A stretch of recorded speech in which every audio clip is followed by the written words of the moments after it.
He's the ranking member on the House Oversight and Government Reform Committee. Congressman Darrell Issa is here, and she is an actress who has been in showbiz for most of her life, best known for that important role on Dallas Morgan. Brittany is back, guys. Good to see you. Thank you for being here. I'm not starting with you, because off the air, you're just pushing one button after another at the start of the program. There's nothing new. You're not going to start with me. You don't never start with me. Am I right? Wasn't he pushing buttons? You're absolutely right. It was starting already. Please go right ahead. Get the right-wing stuff out, and then I'll try to get some decency in. 12 days to the anointed one. He's got an altar in his house. He lights candles to the anointed one, Barack Obama.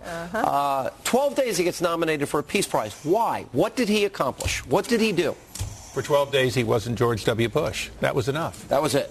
That was it. That's all, because the world doesn't like peace through strength? No, he hasn't done anything. I mean, but if you think about it, Sean, look at the way everything is now.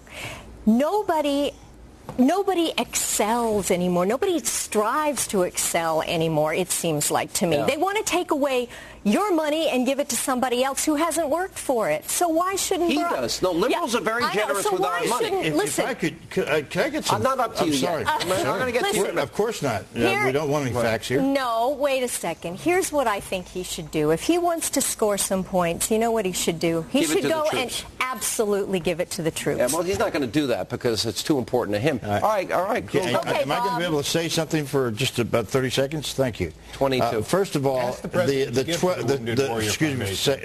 the 12 days, by the way, they took into account what happened up until the day they gave out the Nobel Peace Prize, so it wasn't 12 days. 1, 2.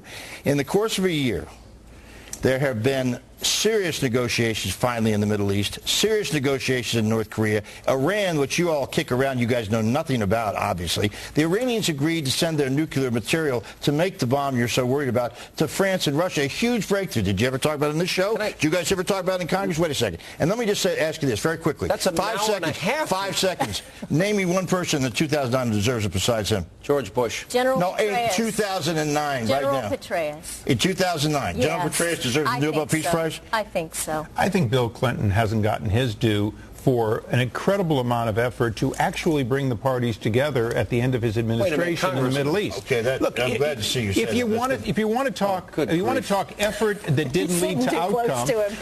Sean, if you want to talk about effort that didn't lead to outcome, his is better. Now, if you want to talk about simply feeling good, Iran hasn't done anything. North Korea hasn't done anything. And, in fact, all he's done is basically get in the face of Israel without actually getting anything for it. Did you get your Israeli constituency in on that, your Jewish constituency? We'll give that to you. First of all, Bob, you're talking to an Arab-American member of Congress. I understand who you are. The fact is, I follow you. My constituency are people who want to see peace and justice in that region, and I want that every bit as much as any president of the United States ever has.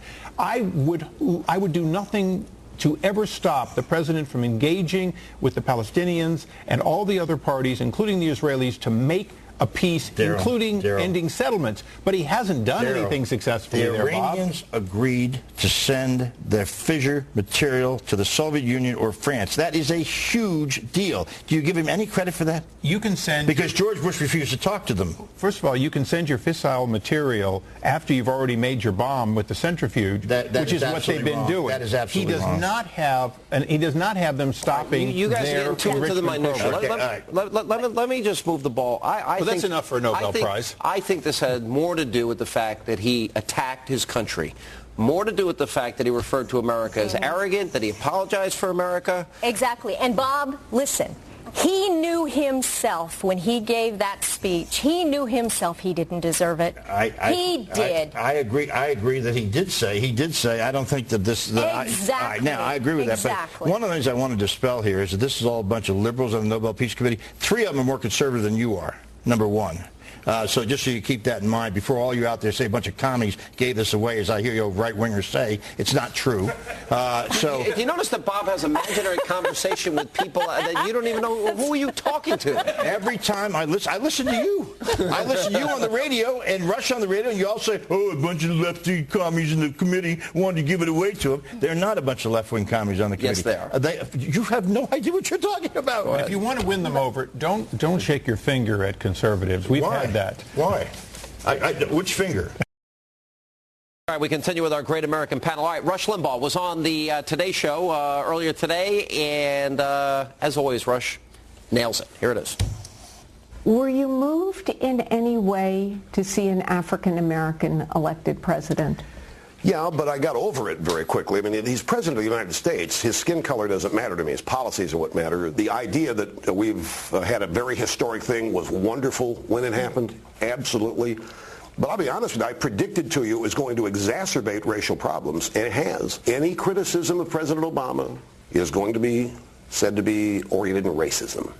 And if you don't like his health care bill, it's racist. You know, and I opposed when Clinton and Hillary were trying to do it, and they aren't black. And it's all about ideas. I think these are dark days for the country. I think his economic policies are, I think he is shepherding the decline. He's not observing it.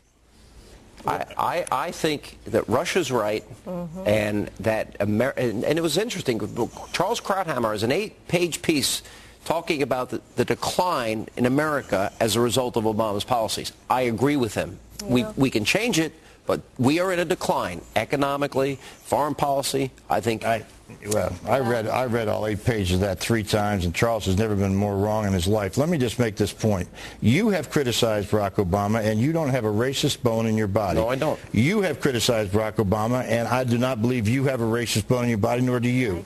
That kind of statement is just absolutely wrong. Now, when Rush says, he's talking maybe to his audience, when he says, I have to tie half my brain behind my back to make it fair, with his audience, I can understand that. Why are you attacking his audience? What is that I mean, well, because it doesn't make any sense for him to say, when you attack Obama, it's racist. Wait a minute, hang on. No. But, Morgan, this has come up a lot.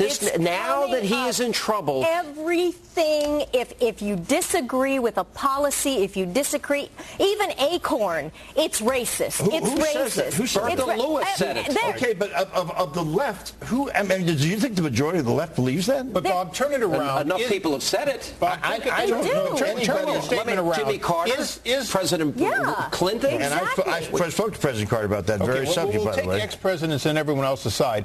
Bob, would you say that the President of the United States is no longer black, white, or green? He's the President of the United States. And at that point, it's about his policies when you criticize, because he is certainly the most powerful man in the world. Absolutely. And I do not believe, and that's all Rush and is I saying. think I represent most liberals in this discussion, that most liberals I talk to do not believe this criticism is racist. Let me ask you this. And nobody criticizes him more than you do. Well, because I disagree with him. I know. Exactly. And Rush is a friend of mine, and Rush disagrees with him. He made a good point in that interview. He was leading the charge against Hillary Care. Exactly. It doesn't matter that Barack Obama's leading it. Barack Obama is he's taken over banks and car companies and financial institutions. Now the healthcare industry. You know what, Bob? Unemployment wasn't supposed to go above 8%. What happened? Could we just go to the banks, the car companies, and TARP? All of that was George Bush's proposal. All of that was Obama. No, it was not. No, wait, excuse me. TARP passed. Am I right? Did TARP pass or did it not pass? After you guys made the mistake of voting against it. Before we came on the air, you said Democrats voted for it and passed it, and Obama's going to be seen as so good. Or did TARP not pass under George Bush? Just answer yes or no. TARP in my thing. Okay, and it was wrong. Did bailing out the car companies start or not happen under George Bush? No, that was Barack Obama. The banks, the financial institutions were. Could we please, if we're going to have a debate here, could we please have our facts straight? I have them all straight. No, Obama added to it. I want to bet you $1,000 right now that we're Mirandizing enemy combatants on the battlefield. On the battlefield? Okay. And we'll be able to resolve that next year. Make 1,000 on that. You want 1,000? Yeah, you want draw, man. What happened? What did you say to Jimmy Carter, and what did he say after he made that accusation? I said to him that I thought that statement was one that was so controversial, and because, as you well know, my family's been involved in the civil rights movement for years, and so have I. Right. I think it's incendiary. I think it has no place in the discussion. What did he say back? Because we're running out of time. And he said, Bob, there are certain people, and I said, that's right, there are certain people. They always are. But to suggest that the straw man here is that we all think on the left that you're racist to accuse Barack Obama or disagree with him, that is flat wrong. When two former presidents say it, that's Clinton. Clinton did not say that. Yes, he did. He said there was a small percentage of, and there are. That's true. There are a small percentage of people. You get the last word. We'll run. they did say it. It continues to be the bastion of the Democratic Party is if you disagree with them, you're a racist. And that kind of thing is part of the reason that they won't bring up the real argument. We're going to continue this a little bit into our next segment. Guys, thanks for being with us. We got to